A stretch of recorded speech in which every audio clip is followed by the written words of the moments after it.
Can I invite you all to please rise from your seats? We will be reading the passage from Colossians chapter 3, verses 22 hanggang chapter 4, verse 1. The title of our message for today is Christ, the Lord of the Workplace. Let's read our passage for this morning. That's 1, 2, 3. Slaves, obey your masters in everything, and do it not only when your eye is on you and to curry their favor, but with sincerity.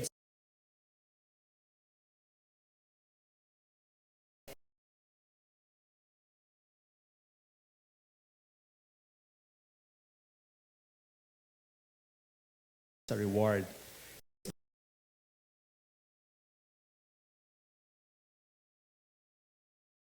There is no favoritism. Masters, provide your slaves with what is right and fair, because you know that you also have a master in heaven. Shall we come to the Lord?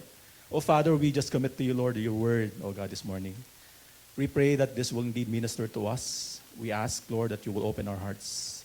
Grant us, oh Lord, understanding. Grant us, Lord, most especially the discernment of your Spirit, oh God, in us, so that, Lord, we would see ourselves, Lord, and Panginoon, and ourselves will be reflected, Panginoon, through your word, and help us to see, Lord, that your power is indeed made available for us, so that we will indeed be able, Lord, to follow your commandments, Panginoon, presented here this morning. Maraming salamat po, Panginoon. Kayo po ang aming pinupuri, dinadakila. We commit to your word, O God, even your servant. In Jesus' name we pray. Amen. Makakaupo na po tayo. Thank you. So, nakita naman po natin yung mga balita po sa ating pong mundo, no? Sa Mindanao recently nagkaroon po ng earthquake, Japan, saan pa? Venezuela, of course. New Guinea meron din daw no? Tsaka sa California. Nakita niyo po ba yung mga ano na yon? Nakita ko po isang mapa nung mga earthquakes, parang paikot siya sa Pacific Rim yung earthquake na yon, no? And of course, alam natin that there's war, di ba, going on in Ukraine and Iran versus America and Israel, no? So all of these things, mga kapatid, no, nakasulat sa Biblia actually, no? Sinasabi doon, there will be famine, earthquakes, war, and rumors of war. At sinasabi din po sa Biblia na indications yan, na malapit na ang pagdating ng Panginoon. We are at the last of the last days, no? And I hope nakikita po natin na we need to be prepared, mga kapatid. It's not because we are going to be judged according to our, kumbaga pa, kung saan tayo pupunta, sa eternal damnation natin or eternal life. But we will be judged by the Lord as to what we have done in this life kung tayo po ay saved na, no? So last week we discussed po yung messages about the family, the Christian family. And today, of course, as Pastora Ann mentioned, we are going to tackle how to be a Christian in the workplace.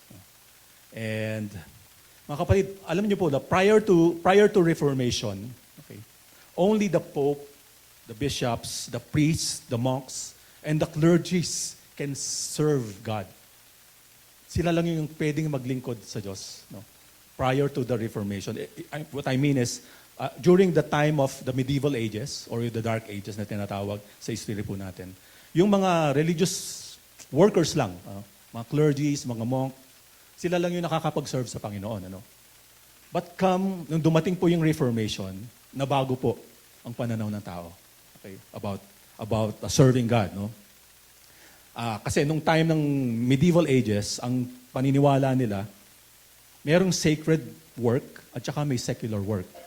If you are on the secular work, you cannot serve God because that's secular, no? Pero this all changed after the Reformation.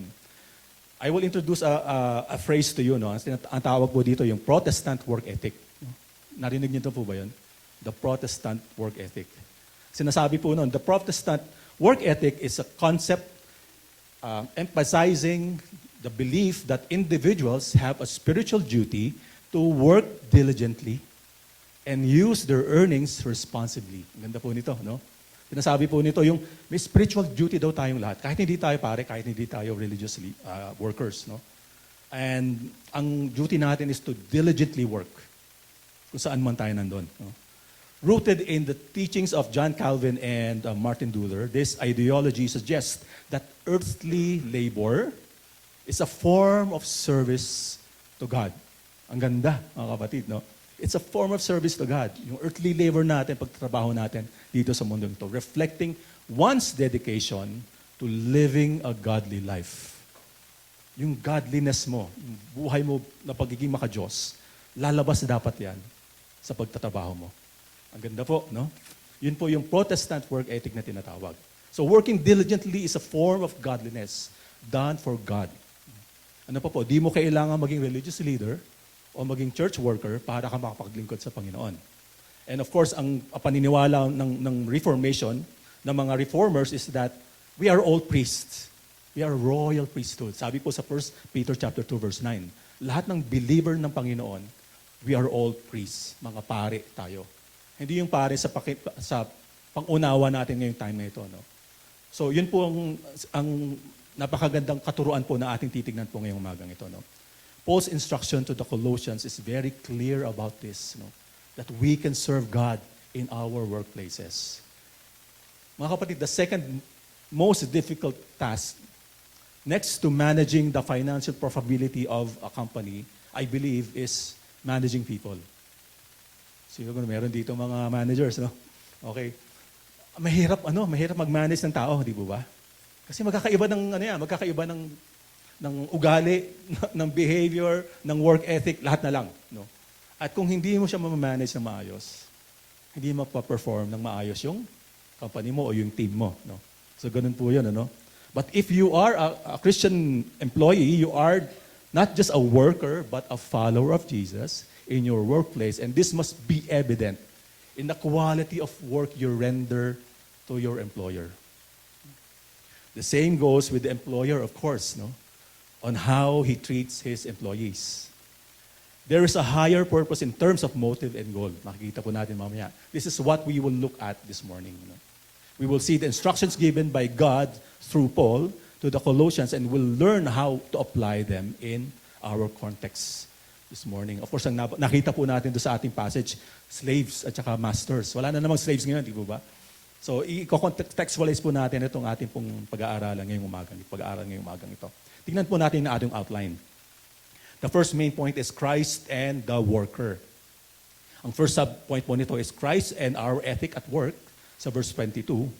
Pangalawa po, Christ and our motivation at work, verse 23 and 24. Pangatlo, Christ and our reaping at work, verse 25. At yung second main point po natin is Christ and the employer, chapter 4, verse 1. Okay, puntahan na po natin immediately yung ating pong first major point at saka yung sub-point po natin, Christ and the worker. Tapos number 1, Christ and our ethic at work. Colossians chapter 3, verse 22, basahin po ulit natin. Slaves, obey your earthly masters in everything. Do it not only when their eye is on you and curry their favor. Hindi po ito yung curry na pagkain, ano? Okay. Ito po ay pagpapasikat ka, no? Papasikat ka doon sa boss mo, no? But with sincerity of heart and reverence for the Lord, no? So sinasabi po nitong verse na ito, no? Our obedience to our boss is rooted in our sincerity and reverence for God. Ano ba yung ibig sabihin ng sincerity? Taos puso. Okay. Pag magtatrabaho daw po tayo, ay dapat po tayong may taos pusong pagtatrabaho at may paggalang. Kanina po? Kay Lord. Okay, hindi po binabanggit dito yung boss natin, hindi po ba, yung employer natin. No? Makikita po natin dito yung tatlong aspects nito pong verse na ito. Ang unang pong aspect is what? The manner of work. Sabi po dito, obey your earthly masters in everything. Okay. Kayo po ba employee? No? May mga inuutos ba si boss sa iyo? Pinipili mo lang ba yung mga susundin mo, sinuutos ni boss mo? Kasi ayaw mo siya or mahirap yan boss Hindi ko yata, wala sa ko yan, competence ko yan. No? Yung mga ganun po mga reasoning tayo sa workplace. No? Alam niyo po, sa workplace, napaka-importante sa mga empleyado, no? Yung reliability and dependability. Na pag inutusan mo yung yung pag inutusan ni boss, yung kanyang yung employee, no? He will make sure na magagawa niya yun. Wala siyang mamimiss na trabaho, no? Doing what the boss requires is basic, mga kapatid, kung empleyado ka. Ayaw mo man yan o hindi.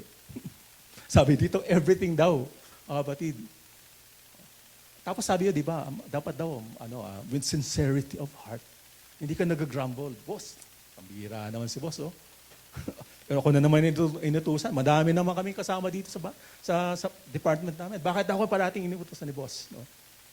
Mga kapatid, dapat kang maasahan kung Christian employee ka. No?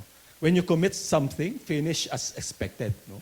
At the right time, the right way, kung kailan mo i-commit yan, dapat mong i-deliver yan.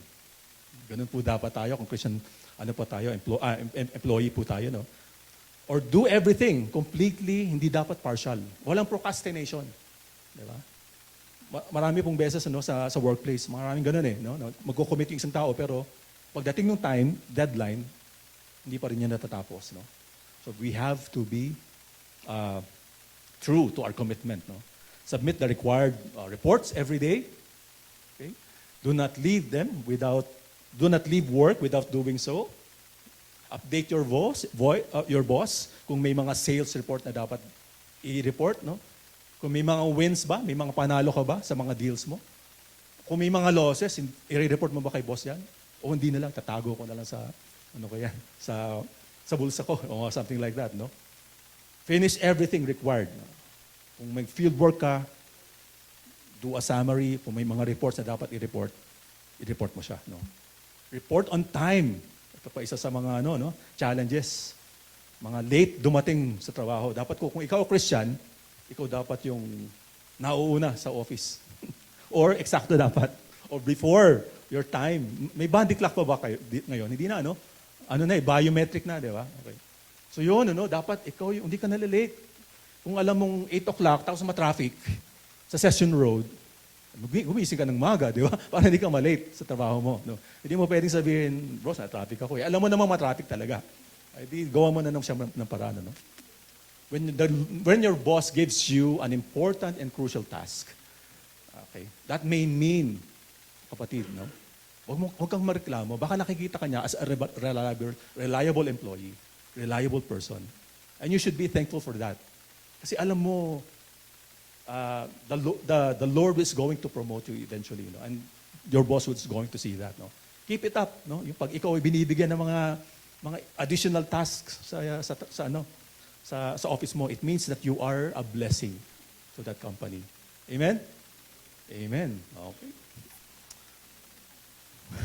Paano kung may mga kailangan gawin at hindi nasakop ng responsibility mo, di ba? Pambira naman si boss. Hindi ko na to, wala na to sa sa aking job description, di ba? Sabi mo, 5 p.m. na boss eh.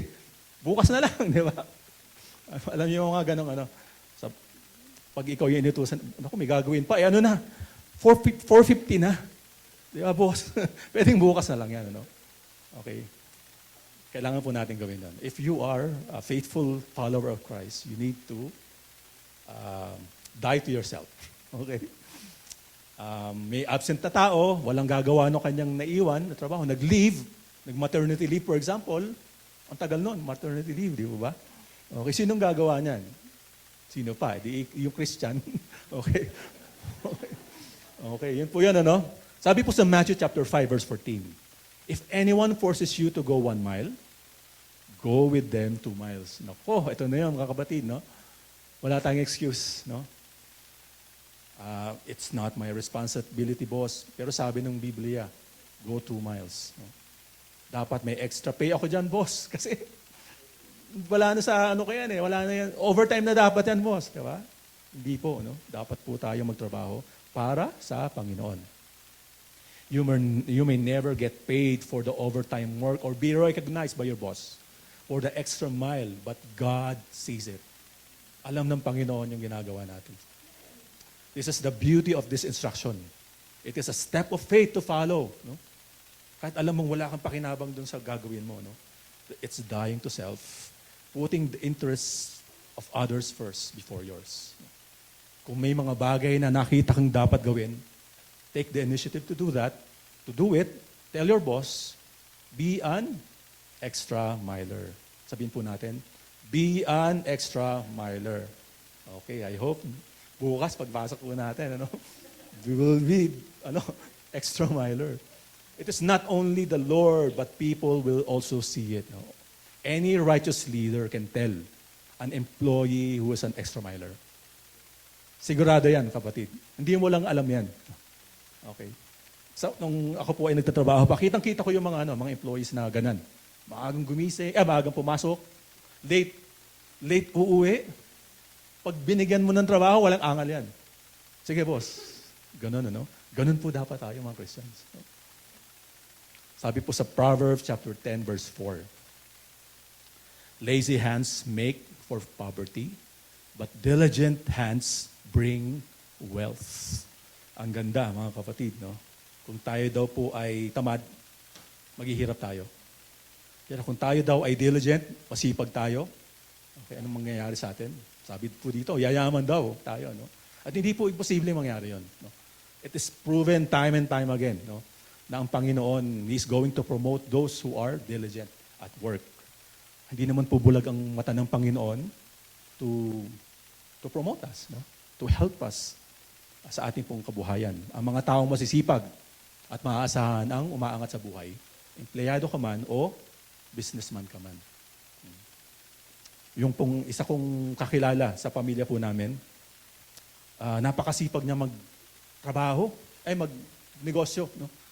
Naalala ko po yung kwento ng mga kapatid ko. Yung ate ko na yun, nasa alas 3 pa lang ng umaga, nasa Baclaran na siya. Grabe. Grabe po yun. Sobrang sipag talaga na. Sobrang sipag talaga na. At yung kasipagan niya na yun ang nag-angat sa buhay nilang ng pamilya niya. At ganun po talaga ang Panginoon. Hindi kayo pababayaan ng Panginoon kung tayo po ay nagsusumikap sa ating pong buhay. Pangalawa po, the timing of work. Obey not only when their eye is on you, and to curry their favor. Huwag kang magtrabaho para magpabango ng papel sa boss mo. Kung nandyan lang siya, pero kung hindi ka naman, wala naman si boss dyan, tawag doon, pabanjing-banjing ka lang. Hindi ko po alam kung alam niyo yung term ng pabanjing-banjing. Papetiks-petiks. Pag nandyan lang si boss, saka magpapakitang gilas. Hindi po dapat tayo gano'n. Ito pong sinasabi ng point po na ito.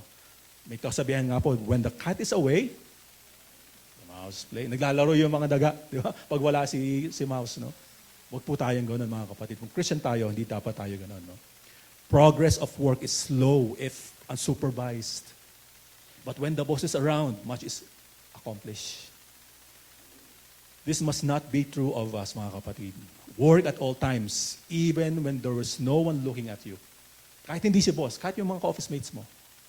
Magtrabaho ka ng maayos, Do not be eye pleasers. Pakitang gilas. Okay? Be punctual. Okay, when you do your work with dedication. God sees not as a man sees, for man looks at the outward appearance, but the Lord looks at the heart. Ito pong sinasabi po sa 1 Samuel chapter 16, verse 7. Ang Panginoon, tinitignan niya yung puso, hindi yung ginagawa mo. At napaka-importante po kung ano talaga yung nasa puso natin. May kasabihan nga po sa ating mga Pilipino, daig ng maagap ang masipag. Malaki ang tsansang magtagumpay ng mga taong kumikilos at nag-aabang, okay, ng gagawin kaysa sa mga taong natatrabaho ng gusto, ngunit nahuhuli naman sila at mabagal silang kumilos. Yun po ang sinasabi po ng katagang yun. At totoo po yun, mga kapatid. Mga kapatid, if we are a Christian believer, a Christian employee, kadalasan pong sakit natin, actually, lahat naman tayo, mga workers, yung parang sick leave na lang ako. Di ba? Parang sinisipon, sick leave na lang ako, Lord. Boss, pwede bang mag-sick leave na lang? Kasi may sakit ako. Pero yung sakit pala na yun, I'm sick of going to the office. Hindi talaga may sakit sa health niya. Hindi po dapat tayo ganun, mga kapatid. Let's be dedicated to our work. Yung pangatlo pong aspect, is the attitude at work. Ang sinasabi po dito, obey with sincerity of the heart. to the Lord. No? Taos-pusong pagtatrabaho para po sa Panginoon. Do it without grumbling. Yun ang sinasabi po dito. Yung negative, yung kabilang side nung aspect na ito, no? Why serve with sincerity, mga kapatid? Because the Lord is pleased when we offer anything from our hearts. Di ba? Pag tayo nagtatrabaho para sa Panginoon at kita ng Panginoon na taos-puso ang ating pagtrabaho para sa Kanya, He is pleased with that. Kesa yung nagtatrabaho ka pero masama naman sa loob mo yung ginagawa mo. No? The Lord sees that. No? Because it is the Lord who blessed you with your job. Mga kapatid, no? Dapat kang maging sincere sa trabaho mo because ang Panginoon na nagbigay ng trabaho mo na yan. Hindi man perfect yung trabaho na yan. Hindi man perfect yung employer mo. Masungit man yung boss mo sa'yo. Pero ang Panginoon na nagbigay sa'yo niyan. Ang Panginoon ang gumawa para gamitin niya yung trabaho mo para sumweldo ka at may kainin ng pamilya mo. Mga kapatid, napaka-importante po nito. There are people who do not have jobs. In fact, 4.7 ang unemployment rate dito po sa bansa po natin. Ano? Magpasalamat ka sa Panginoon, may trabaho ka, kapatid. At dahil doon, di ba, magtrabaho ka ng maayos. No? Marami mang issues yan sa mga trabaho, sa office nyo. No? Pero bigay ng Panginoon at ginagamit ng Panginoon yan para mag-provide sa iyo. Alala ko po nung nagtatrabaho pa po ako. Hinire po ako nung isang company. At ang problema nung company na yon ay yan po, ano po yun eh, yung department na yon, ano po siya, field work siya. No? Nag-aayos siya ng mga makina, no? Sa mga bangko all over the Philippines. No? Ganun po yung kumpanya na yon. And ang problema po nila, yung mga tao demotivated. Wala silang pag gusto mag-leave ng isa, magli-leave na, minsan walang magtatrabaho sa field, ang daming calls, walang pupunta doon sa field, no? Ganun po yung scenario nung company na yon. Ngayon, ako na po yung hinire para po i-address yung concern na yon. Ano kaya gagawin ko dito? Ang hirap naman, di ba? Pwede bang sabihin ko doon sa manager, sa may-ari ng kumpanya, bigyan mo na lang yan ng 10,000 increase, bawat isa, matutuwa na yan. Hindi mo pwedeng gano'n, di ba? Kasi hindi naman capable yung company na gawin yun. No? So ang wisdom po na binigay sa akin ng Panginoon ay ganito, no? I pass down the company's burden to them. And what do I mean by that? No? Pinakita ko sa kanila na they need to give importance to their work. At kung hindi sila magtatrabaho ng maayos at nalugi yung kumpanya, wala silang trabaho, di ba? Ganun po yung scenario, no? Sabi ko sa kanila, mga kapatid, no? Hindi mga kapatid. Yung makausap ko na yon. Sabi ko, kung hindi kayo magtatrabaho ng maayos, baka magsara tong kumpanya, no? Mawawalan kayo ng trabaho. Sino yung mawalan? Kayo rin, di ba? So dapat maintindihan nila yung burden, no? Ano ba yung goal ng trabaho mo, di ba? It is to feed your family and of course, to bless the company, di ba? Kaya ka nga hinar ng company na yun. If the company wins, lahat panalo, di ba? Be thankful that you have your jobs, mga kapatid, no? No matter how difficult your scenario is in your company. Sabi po sa Psalm 100 verse 2, serve the Lord with gladness. Come before Him with singing. Oh, kapatid, okay. Serve the Lord with gladness daw. Kumanta ka pa habang nasa work ka, di ba? Yung sinasabi po dito, no?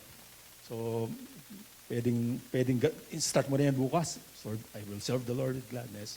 Kumakanta ka pa ng Christian song, di ba? Sasabihin nila, anong nangyari dito kay ganito, no? Something happened to him, no? Nag-iba yung perspective niya sa trabaho, no? Serve with sincerity, serve with joy, knowing that you are being used by the Lord to bless your company.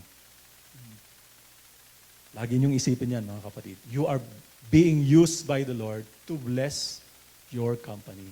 Blessing ka sa kanila. Hindi ka dapat maging burden sa kampanya kung ikaw ay Kristiyanong empleyado. The next one is the motive of work. Sabi po dito, serve with reverence for the Lord. Gawin ang trabaho dahil sa paggalang sa Panginoon. What kind of work will you do out of your reverence for the Lord? Okay, ano kang klaseng trabaho ang gagawin mo kung ikaw ginagawa mo yon dahil iginagalang mo ang Panginoon? I'm sure, hindi yan mediocre lang, kapatid. Bibigay mo yung lahat dyan, di ba? Okay? You will do your best. Okay? On time and with care. Di ba? There are people in the workplace that exceeds expectation, mga kapatid. Given yan. Sa lahat ng kumpanya. No? Makikita mo talaga yung mga taong nag-exceed sa mga expectations. And they are the ones, sila yung napopromote, di ba? Ganun naman talaga yun, mga kapatid. No? They are being blessed. They are a blessing to your employers and even to the co-employees. Kasi masipag, no? Masipag yung tao na yan. Pray that you will be that person. Amen? Pag-pray nyo yan, mga kapatid. Pag-pray natin na tayo ay ang tao na ito, no? Na magiging blessing talaga tayo sa ating Panginoon at sa ating mga kumpanya po natin. The second point is this. Ay, mali pala yung ano ko. Okay, bakit ito yan? Okay, Christ and our motivation at work. Okay, Colossians chapter 3, verse 23 and 24. Whatever you do, work at it with all your heart as working for the Lord, not for human masters. Since you know that you will receive an inheritance from the Lord as a reward. It is the Lord Christ you are serving. Yung pong verse 23 is a bit similar to verse 22 na binasa na po natin kanina. No? Put your heart when you work for the Lord. Offer it to the Lord, not to man. Ito pong sinasabi po ng verse na ito. Nung pong inaaral ko po itong verse na ito, no, nakita ko po yung example, naalala ko po yung example ni Joseph. Kilala niyo si Joseph, di po ba? Okay, sa Bible, sa Genesis chapter 39, and yung later part po ng Genesis, Joseph was a man whom the Lord promoted everywhere he went. Okay? Alam naman po natin yung nangyari kay Joseph. He was sold by his brothers to slave traders, and he was brought to Egypt, at naging katulong siya ng isang mayaman na tao doon. Sino yun? Si Potiphar. At ito po yung sinasabi po sa Genesis chapter 39 about this. No? Now his master, si Potiphar, saw that the Lord was with him, and how the Lord caused all that he did to prosper in his hands. Grabe, mga kapatid. No? Nakita nung kanyang boss na ang Diyos ay kasama ni Joseph. No? At lahat ng ginagawa niya nagpa-prosper. So Joseph found favor in his sight and became his personal servant. At parang siya na yung naging, tawag doon, yung chief servant doon sa bahay nila. No? And he made him overseer over his house, and all that he owned, he put him in charge of everything. No? Yun sinasabi po, yun pong kwento ni Joseph dito. No? So grabe mga kapatid. No? I hope makita natin, Lord, sana makita ng mga tao that you are with me. At lahat ng ginagawa ko, pinagpapala nyo. Sana ganun ako maging Panginoon. Isa pa pong instance sa life po ni Joseph is when he was in prison. No? Sa Genesis chapter 39 pa rin po ito, but sa verse 20 and 21 and 23, no? Up to 23.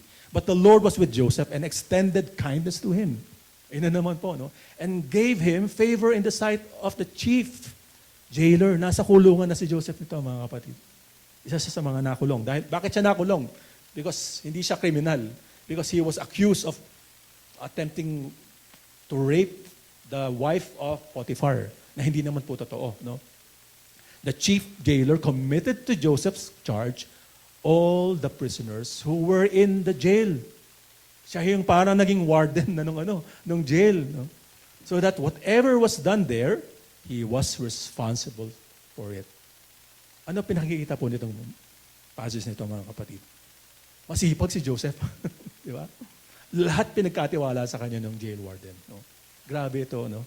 And sabi sa verse 23, the chief jailer did not supervise anything under Joseph's charge. It means he is very dependable and reliable because the Lord was with him. And whatever he did, the Lord made to prosper. Napaka-importante po nung phrase na yun. the Lord made him to prosper. It was the Lord who made him prosper. Hindi yung sarili niya. Finally, by helping the interpreter, by helping to interpret the dream of the king, he became the prime minister of Egypt. Pati naging prime minister na siya. Genesis chapter 41, verse 46 onwards. Now Joseph was 30 years old when he stood before Pharaoh, king of Egypt. And Joseph went out from the presence of Pharaoh and went through all the land of Egypt. Ang sipag talaga ni Joseph, kapatid. Kita niyo yan. He went through all the land of Egypt. During the 70 years of plenty, the land brought forth abundance. Nagkaroon po kasi, magkakaroon ng famine sa land of Egypt for 7 years. In the next 7 years. No? And during that time na wala pang drought, wala pang famine, si Joseph, ang wisdom na binigay sa kanya ng Panginoon, mag-imbak ka ng mga pagkain.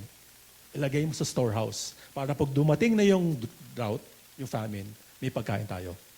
Ganun po yung ginawa po ni Joseph. No? During the 7 years of plenty, the land brought forth abundantly. So he gathered all the food of these 7 years which occurred in the land of Egypt and placed the food in the cities. He placed in every city the food from its own surrounding fields.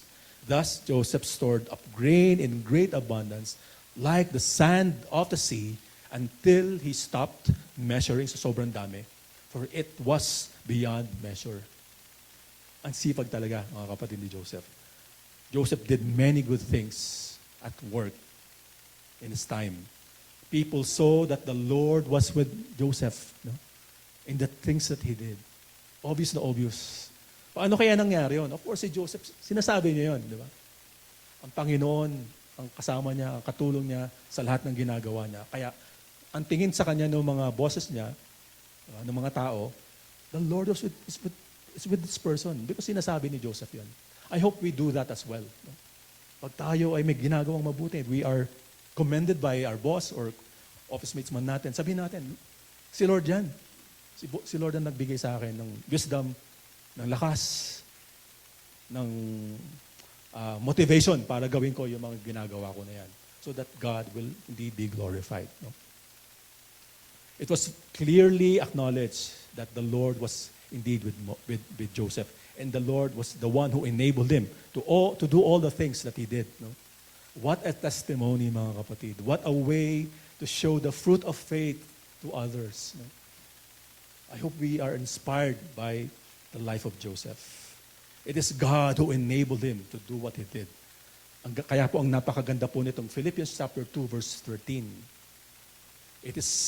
For it is God who is at work in you, both to will and to work for His good pleasure. It is God who's working in you para gawin mo yung dapat mong gawin na mabuti. Mga kapatid, no? Ang ganda po nito, no? Ang Panginoon daw ang kumikilos sa ating mga puso, sa ating mga kaisipan, upang gustuhin natin gawin at gawin natin yung makakabigay ng pleasure sa Kanya. Of course, ito po yung good works na tinatawag po natin. So makikita po natin dito, mga kapatid, that if we are able to do anything good, tayong mga Christians, alam natin na hindi tayo yun. Kasi ang Diyos ang nagbigay sa atin, mga puso, upang bigyan natin, magkaroon tayo ng will, ng pagnanasa, nagawin yon, at pag nagawa natin yon, ang Diyos pa rin ang mabibigyan ng credit sa lahat po ng na-accomplish po natin.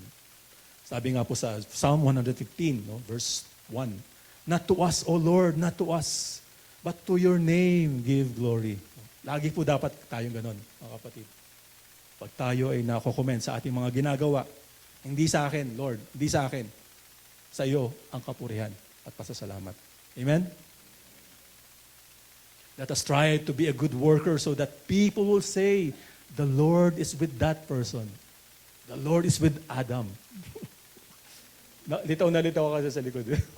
The Lord is with Wallison. Di ba? Okay. Dapat ganun tayo, mga kapatid, na makita ang Panginoon sa ating mga buhay. When people commend us, sasabihin lang natin, all glory to God. Because He gave me the strength, the wisdom, and the enabling to be able to do that. Amen? Okay. Sa verse 24, ano ba yung reason? Bakit natin ginagawa yung mga dapat natin gawin na yan? Sabi po dito, since you know that you will receive an inheritance from the Lord as a reward, it is the Lord Christ you are serving. Kasi ang Panginoon mo, siya ang pinaglilingkuran mo. Yun pong isa sa mga reasons. No? At pangalawa, ano po? Gagawin mo yan dahil meron ka ng pamana. O inheritance daw di ba? Pamana sa Tagalog, no? O gantimpala, mga kapatid, no? So ano po yung sinasabi po nito? Hindi ka nagtatrabaho para gantimpalaan ka ng Diyos. Nagtatrabaho ka kasi meron ka ng gantimpalang marireceive. Okay? Ano ba yung inheritance na yan? Of course, eternal life. Makakasama natin ng Diyos. Eventually, pag tayo nawala na dito sa lupa, in short, mga kapatid, meron ka ng inheritance. Sa iyo na yan, sigurado na yan. At dahil tuwan-tuwa ka na may inheritance ka, gagawin mo yung dapat mong gawin. Magpapakabuti kang maging empleyado. Amen? Godliness with contentment is great gain, sinasabi po yan sa Biblia. It is great gain because you will not be envious and you will not covet anything in this world. Ang top priority mo ay to follow the Lord Jesus Christ and to be a witness in your workplace. So yung pagiging extra mile natin, di ba? Yung being faithful natin, being sincere natin sa trabaho natin, ginagawa natin yan because we already have an inheritance from God. Sabi po ni Wiersbe about this godly motivation. In our society, we do not have slaves. But these principles apply to any kind of honest employment. A Christian worker ought to be the best worker on the job.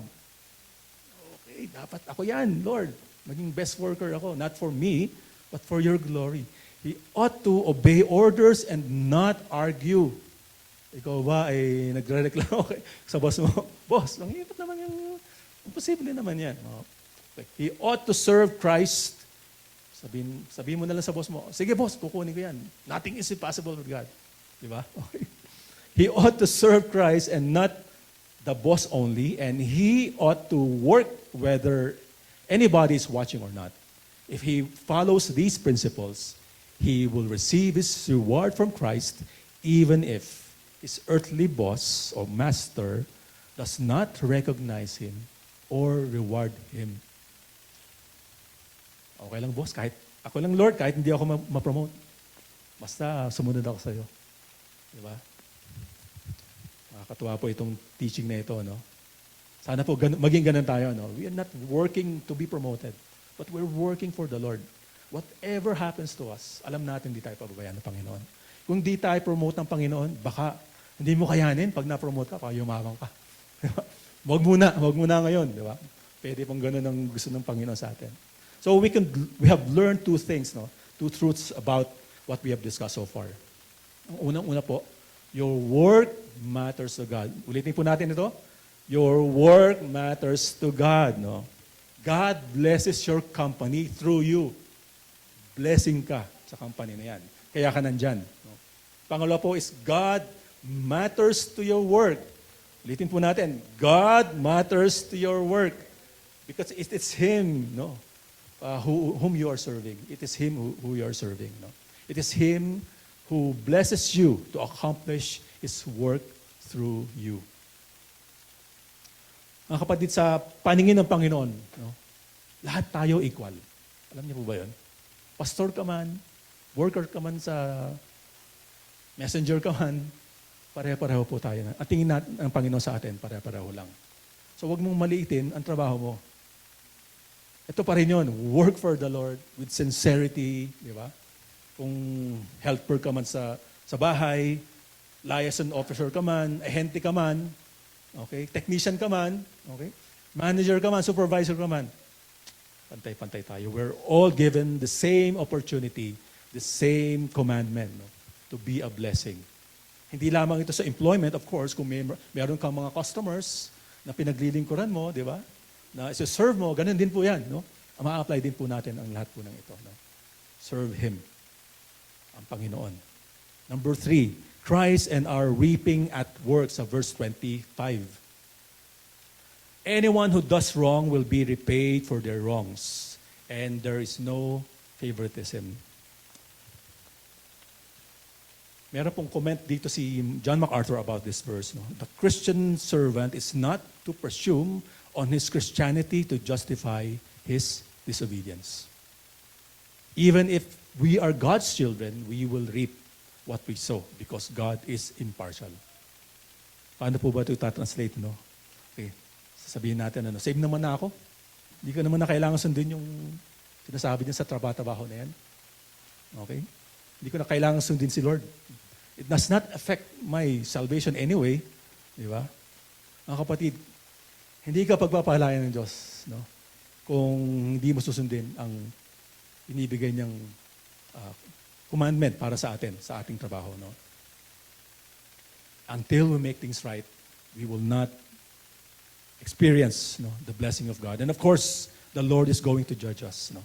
A mediocre or a bad performing Christian will only be a stumbling block. Ganyan ba yung mga Christian? Tamad-tamad naman yung mga yan. Maraming excuse sa trabaho. Hindi po ba? Meron pong judgment ang Panginoon. Hindi po niya pagpapalain ang ating pong trabaho, ang ating mga buhay. The Lord will judge each one according to what we have done. We may have eternal life, but there will never be any other reward in heaven when we face God. Naligtas lang tayo. Wala tayong ibang gantimpala na makakamit po sa Panginoon. Always remember na ang pagtatrabaho mo ay ng mabuti ay hindi lamang para sa iyo, sa kumpanya, kundi para sa ibang tao rin na nakikita yung how we work so that we will be able to lead them to Christ. No? We forfeit the opportunity kung hindi tayo mabuting nagtatrabaho sa ating mga kumpanya o para sa ating mga boss o sa mga kliyente natin kung hindi tayo magiging obedient sa ating Panginoon. The second point, ito na po yung last. Bilis po natin Okay, sabi po dito sa chapter 4, verse 1, Masters, provide your slaves with what is right and fair, because you know that you also have a master in heaven. Ang ganda naman ito. Buti na lang, may ganito ka, verse 1 sa chapter 4. Hindi lang one-sided, di ba? Okay. Ang ganda po nito. At the time of writing, nung sinulat po ito ni Paul, masters own their slaves. Kung alam niyo po yung history, yung mga slaves, appliances yan ng mga masters. Kahit anong gawin niya sa master, patayin man niya yan, okay lang. Pag-aari ko yan eh. Sexual abuse ko man yung slave yan, okay lang yan. Akin siya. Ganun po yung context po nito. No? So you can just imagine, no? Nung pagdating ng Panginoon, magbabago yan. Kasi yung slave mo, dapat mo itrato ng maayos yan. Hindi katulad dati. So kung imagine mo yung time na yon, kung naging Christian ka na mayaman na tao at may mga slaves ka, nung hindi ka pa Christian, inaapi mo yan? Sila? Nung naging Christian ka, hindi mo na dapat apihin yan. Trata mo sila ng right and fair. Yun pong sinasabi dito. No? Why? Because yun po ang sabi ng master natin, ang Panginoon. You need to treat them right and fair. No? They ought to be treated the way God treated you.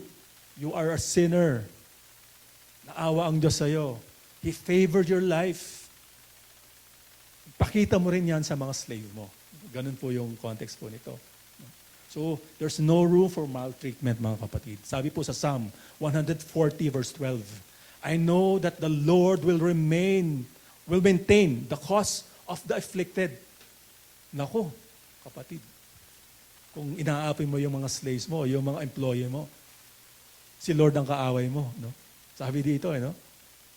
And justice for the poor. No? Ang Panginoon nasa mga ihihirap ang kanyang mga mata. No? Hindi niya sila pababayaan. God will judge a cruel master, most especially if he is or she is a believer. Kung boss tayo sa ating mga kumpanya, alam nyo nang dapat niyong gawin. Di ba? Treat them rightly and fair. Di ba? So, paanong paraan natin gagawin to? No? Of course, unang-una yung fair compensation. Di ba? Hindi mo i-underpay yung mga empleyado mo. No? give them their due, no? Kung ano man yung karapat-dapat para sa kanila. Ito po isa sa mga concerns nung ako po, yung binabanggit ko po kaninang sinishare ko kanina, no? Sa kumpanyang pinagtrabahuhan ko, no? Ang lilit ng sweldo nila, mga kapatid. They've been working for that company for 15 years. Okay, nakawa talaga ako noon. Imagine, mga kapatid, ano to? 2011 ito. That's 15 years? 15 years ago. Okay, 15 years ago. Okay. Ang sinusweldo lang nung, hindi ko na sasabihin. Okay. Okay. Hindi ko po ma-imagine, yung sweldo nilang tinatanggap. They've been working for the company for 15 years. Paano kung may anak ka na, may pamilya ka na, hindi kakasya yan. Nagre-rent ka pa? Hindi kakasya yung sweldo na yan. So yun po yung naging burden ko talaga. Sabi ko, Lord, paano kaya ito? Kailangan umangat yung kabuhayan nila para ma-motivate sila Imagine niyo nagtatrabaho ko araw-araw. Pero pagdating ng swelduhan, alam mo kulang yan. Paano ka magiging motivated, di ba? Hindi naman mga Christians yung mga yun. Diba?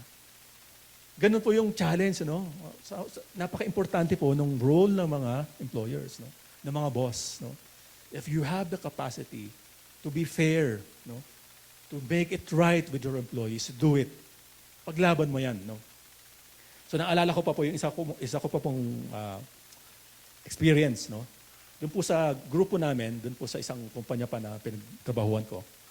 Meron po kami tinatawag na tool of trade. Kasi po nasa field kami. Tool of trade, ibig sabihin, meron kaming sasakyan. Binibigyan kami ng sasakyan kasi nasa field nga po kami. Meron kaming 3 technicians. Kami po kasi mga engineers noong time na yun. Tapos meron kaming hinire na 3 technicians. Of course, technician lang sila. Kami engineer. Ganun po yun. So, magkaiba yung level namin. Ang binigyan po sila ng tool of trade ng kumpanya, pero ang binigay sa kanila motor. Motor. Okay yun, di ba? Motor.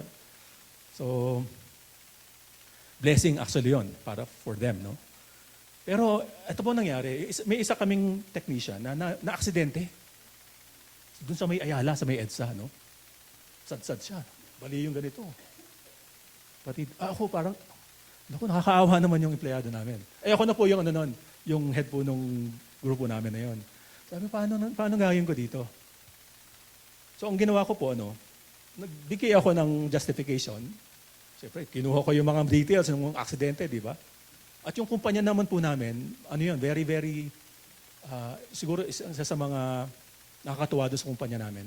Hindi siya close-minded, pagdating doon. Sabi ko, kailangan nila ng sasakyan, 4-wheel. Kasi baka ma-aksidente yung mga yan pag nag-feel sila, And true enough, mga kapatid, praise God, Sinagot yon. Binigyan sila ng sasakyan, para hindi na sila ma-aksidente. At least, hindi na 2-wheel yung dinadrive nila, So mga kapatid, di ba, kung ikaw Christian ka, makikita mo yung plight ng mga, ng mga empleyado mo, di ba? Nakakaawa naman to. Utang-utang na lang. Anong gagawin ko dyan? Umisip ka ng paraan para ma-upgrade yung sweldo nila, di ba?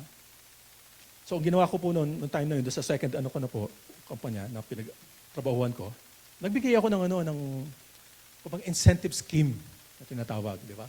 Mag-perform kayo ng maayos, pag na-hit yung target na yan, may incentive kayo. Di ba? Masaya po yung mga at saka meron silang performance appraisal. So, ganun mga kapatid, I'm just sharing this to you so that, Lord, kung talagang Christian ka, talagang matatouch ka Hindi ka mapapakali Pag nakikita mo yung empleyado mo, ganun-ganun na nangyayari sa kanila, So kung employer ka, ganun po, Of course, kung may blessing yung company, i-share mo yan sa mga staff mo, di ba? Pay your share sa SSS nila at Pag-ibig, di ba? Mandatory naman yun, di ba? SSS at Pag-ibig. Do not delay their pay. Huwag kang magkaroon ng favoritism. Di ba? Sa mga kumpanya, ganyan, Bargadahin ko nga yun si boss. Para pag may mga increase, ako yung unang bibigyan ng increase. Hindi po dapat ganoon. Huwag kang magpadala doon. Dapat i-base mo yung kanilang increase sa performance nila. So tinatawag po doon, meritocracy na tinatawag. Okay. Look after their welfare. Motivate your people. Recognize their accomplishments. Incentivize them. Treat them as your equal. Okay. You do this because the Lord, your master, treats you better than you deserve. Employees stay long when they have a good boss. Di ba? Sarap maging boss niyan, no? Kasi mabait eh. Di ba? Talagang pinagpapala ako. No? You cannot hold Bible study in your company, mga kapatid, if you're not being fair with your, di ba, with your employees. O Bible study to si boss. Eh, hindi naman kami binabayaran ng maayos. Di ba? Hindi naman kami binabayaran yung SSS namin. Di ba? In the same way, no? A good employee can be a strong witness. You can be a strong witness to your company, to your employees, if you will treat them rightly. Proverbs chapter 11, verse 25, it says, a generous person will prosper. Whoever refreshes others will be refreshed. Ang ganda po nito, no? Pinagpapala daw ang mga taong nagbibigay. No? At yung mga nagbibigay na yon, okay, masaya daw sa kanilang pakiramdam. Nare-refresh daw sila pag sila ay nagiging generous to other people. No? If the Lord is gracious to you, you ought to exhibit the same grace to your employees. Mga kapatid, alam naman po natin kung empleyado po tayo, no, we desire to be promoted. Di po ba? Oh, importante naman yun, di ba? Promotion comes actually from the Lord. No? Sabi po sa Psalm 75, no? For not from the east, nor from the west, nor from the desert comes exaltation or promotion, but God is the judge. He puts down one and exalts another.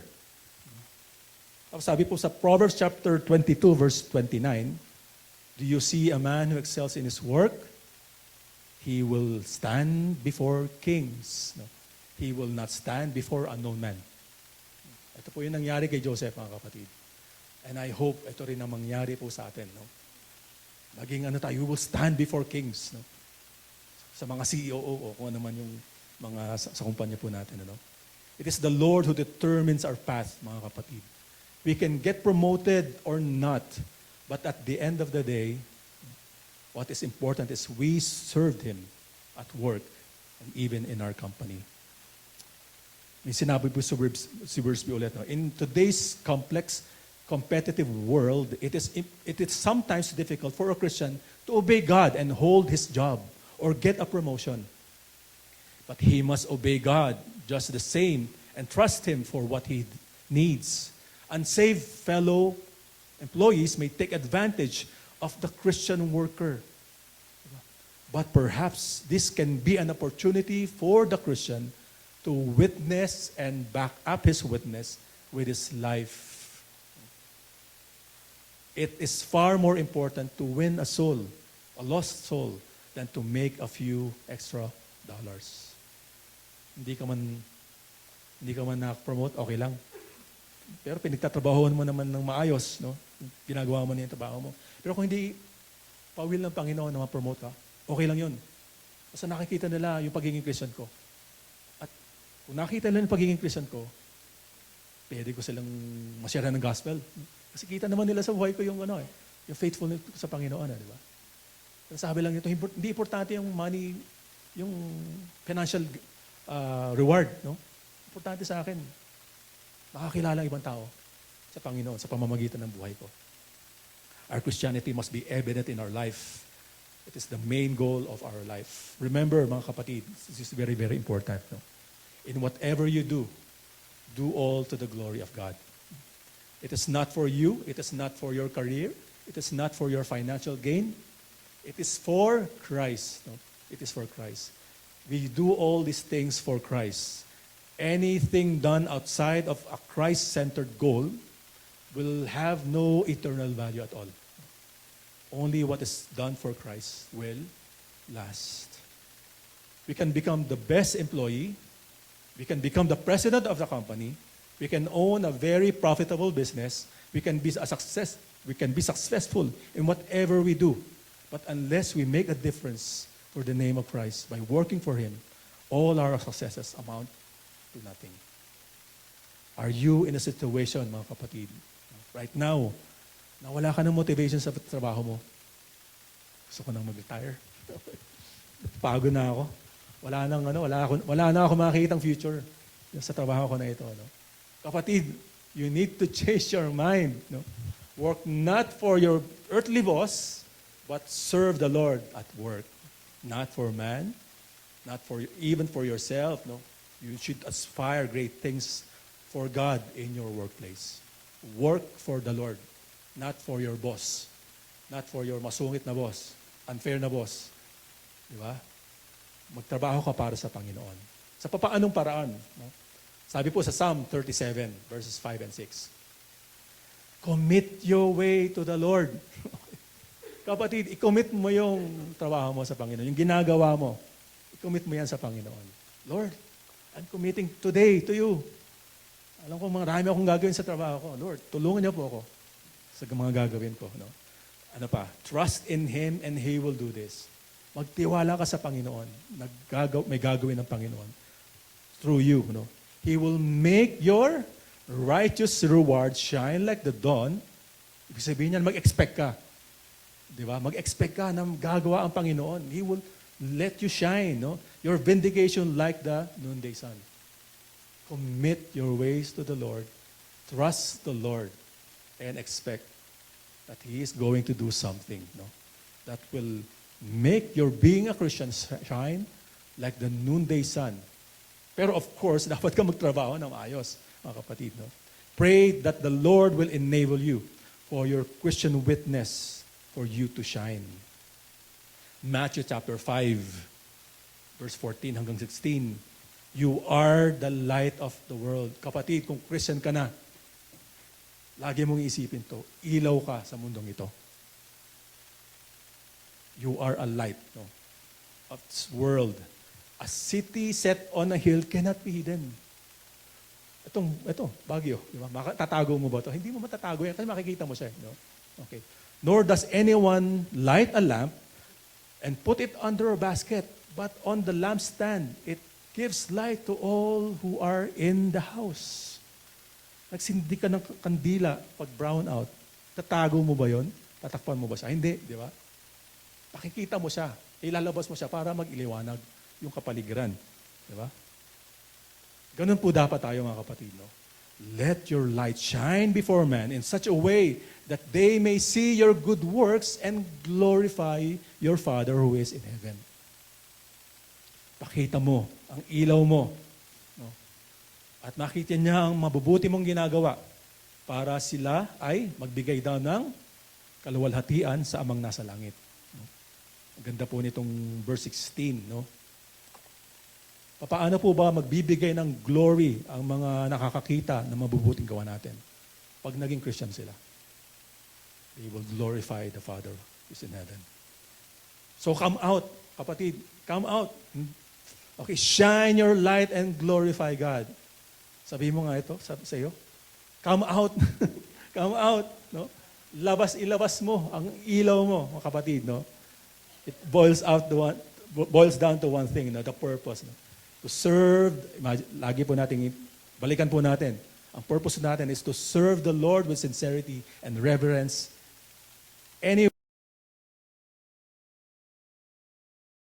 Home, and even dito po sa church, di ba? Pwede po natin i-apply ang lahat po na ito. We are called to make a difference in this dying world. We carry the message of Christ, who is our life. Our profession and business are part of God's design and call. Employee or employer ka man, we all serve the same master, who is Christ our Lord. The time of reckoning will come when we will all give an account sa lahat po ng ating mga ginawa. But while we are here on earth, let us aspire and pray to hear the Lord say to us, "Well done, good and faithful servant. You were faithful in a few things. I will put you in charge of many things. Enjoy and enter the joy of your master." I will end with this. No? 1 Thessalonians chapter 5, verse 24. Ito po, mga kapatid, ang ating pong pag-asa. He who calls you is faithful, and He will do it. No? God is going to do what He has called us to do. No?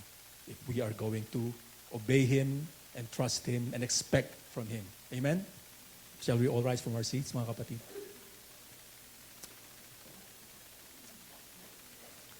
Salamat po tayo sa ating Panginoon. We will sing later, yung ending song po natin, yung From Everlasting. No? Let's come before the Lord. Tayo po ay lumapit sa Panginoon. Let's pray to the Lord. Father, we thank you for your word this morning. Alam po namin, Panginoon, na kami po ay inyong kinausap. Empleyado man kami, Panginoon, employer man kami, o somewhere in between, O God. Alam po namin na nangusap kayo sa amin, Panginoon, upang magkaroon kami ng, Lord, pag-evaluate ang aming mga sarili. Makita po namin, Panginoon, ang status namin ngayon, Panginoon, at kung saan niyo po kami naisadalhin. Father, you have commanded us, O God, to serve you with sincerity and with reverence, O God. Alam po namin, Panginoon, that this is impossible if we are left alone to ourselves, O God. But we know, Lord, that you can help us. You're the one who enables us, who will enable us, O God. You're the one who will, Lord, move in our hearts so that we will and do, Panginoon, what is, Panginoon, according to your purpose, Panginoon. And Father, we pray that your Holy Spirit will lead us, O God. Open our eyes, Lord, to see the bigger purpose of our lives as far as our careers are concerned, as far as our companies are concerned. Panginoon, buksan niyo po ang aming mga isipan, Panginoon, ang aming mga puso, ang aming mga mata, Panginoon. That we will see, Lord, the importance of this life that you've given us, this life that you've saved. That this life must be an instrument, Lord, of your glory. That this life will be an instrument, O God, of being a blessing, Lord, to our company, to our employees, Lord. Help us to serve you sincerely and, Lord, with reverence. Everywhere, anytime, Panginoon. Help us to strive, Lord, to be, for you, O God, to be at the center of our lives, O Lord. Tulungan niyo po kami, Panginoon, that we will indeed shine, Lord, in our workplaces, and even in our homes, wherever we are, O God. For that is our calling, Panginoon. You have called us to shine, O God. Lord, this little light of mine, I'm gonna make it shine. Make it shine, O God, for the glory of your name, Panginoon. Alam po namin, Panginoon, na binigyan niyo po kami ng bagong pag-asa sa umagang ito. At tutulungan niyo po kami, Panginoon, na aming pong maipakita, Lord, ang ilaw ni Kristo sa aming mga buhay, sa pamamagitan ng aming pagtatrabaho ng maayos, sa aming pagtatrabaho ng mapagpapala po namin, Panginoon, ang aming pong kumpanya, ang aming mga kasama sa mga trabaho. At kung kami man po ay empleyado o employers, Lord, tulungan niyo po kami that we will be able to sense, O God, Panginoon, your heart towards our employees, O God, those who are under us, Lord.